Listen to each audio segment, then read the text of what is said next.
You can lose weight, buy smaller clothes, even hear people say you look healthier, and still carry stubborn belly fat that refuses to disappear. And when that happens, many people quietly assume they're failing. They start thinking, maybe I'm not dieting hard enough. Maybe my metabolism is broken. Maybe this is just what aging looks like. I hear these thoughts almost every week in clinic. People walk in frustrated because they've done what they were told. They cut calories, they walk more, they try to be disciplined. Yet when they look in the mirror, that abdominal fat remains. But the truth is far more interesting and honestly, far more hopeful. Because belly fat is not just fat you can pinch under your skin. There is another type of fat most people never see.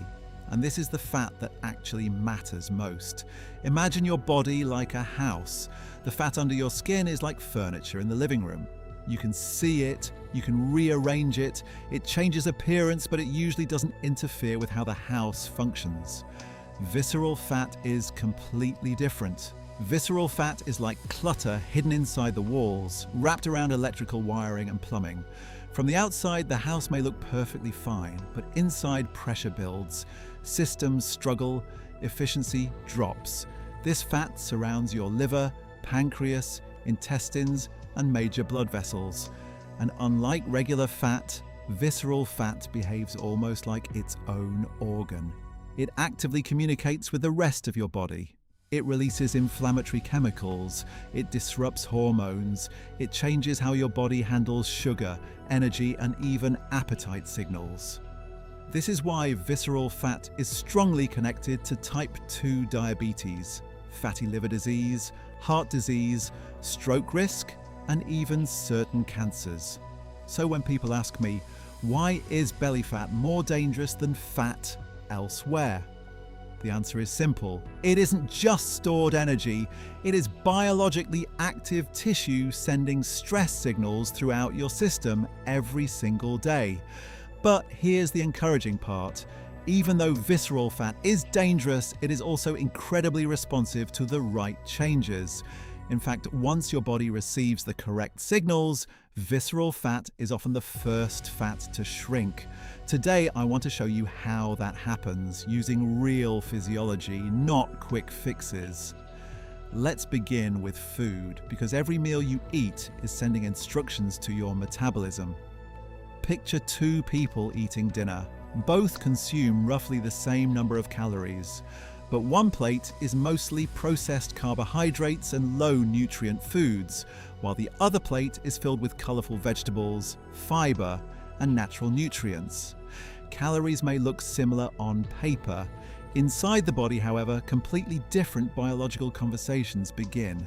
One of the most powerful tools against visceral fat comes from compounds called carotenoids. You've seen them your entire life without realizing it. They give carrots their orange color, tomatoes their red tone, spinach its deep green appearance, sweet potatoes their golden glow. These colors are not cosmetic, they are protective chemistry. Carotenoids act as antioxidants, meaning they neutralize unstable molecules called free radicals, particles created during stress, poor diet, pollution exposure, and normal metabolism. Free radicals damage cells and promote inflammation. And inflammation is one of the main drivers of visceral fat accumulation. Think of inflammation like rust forming inside machinery. The more rust builds, the harder everything must work just to function normally. Carotenoids help slow that internal rusting process. Research suggests these compounds even influence gene activity, encouraging pathways that burn fat while quieting signals that promote fat storage. In clinical studies, people who increased intake of carotenoid-rich vegetables showed measurable reductions in visceral fat within weeks. Not through starvation, not extreme dieting, simply by changing the internal environment of the body. So practically speaking, your grocery cart becomes part of your treatment plan.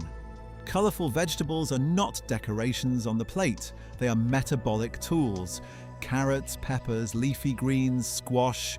The brighter the meal, the stronger the signal telling your body to reduce inflammation and release stored fat. Now let's talk about something many people hear about but rarely understand fully. Green tea. You've probably heard someone say green tea burns fat. That statement actually has real physiological grounding. Green tea contains compounds called catechins, plant molecules that influence how your body uses energy. Catechins increase fat oxidation, meaning your body becomes more willing to use stored fat as fuel instead of constantly storing energy. They also slightly increase energy expenditure and reduce fat absorption during digestion. When combined with the natural caffeine present in tea, the effect becomes stronger. Think of caffeine as gently pressing the accelerator while catechins help open the fuel tank. Clinical trials show that consistent green tea consumption over several weeks can reduce visceral fat levels steadily, not dramatically overnight, but predictably. It's less like flipping a switch and more like slowly turning a dial in the right direction, and small adjustments repeated daily create large changes over time. Now here's something many people misunderstand. Any calorie deficit can reduce body weight, but not every strategy targets visceral fat efficiently. This is where exercise becomes the multiplier. Exercise affects visceral fat differently than it affects body weight. I've had patients return discouraged, saying, "Doctor, the scale barely moved."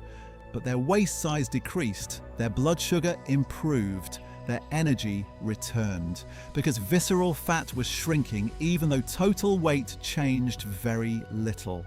Studies consistently show aerobic exercise and interval training have a unique ability to reduce visceral fat specifically. One study demonstrated that just 2 moderate cycling sessions per week significantly reduced visceral fat within 2 months.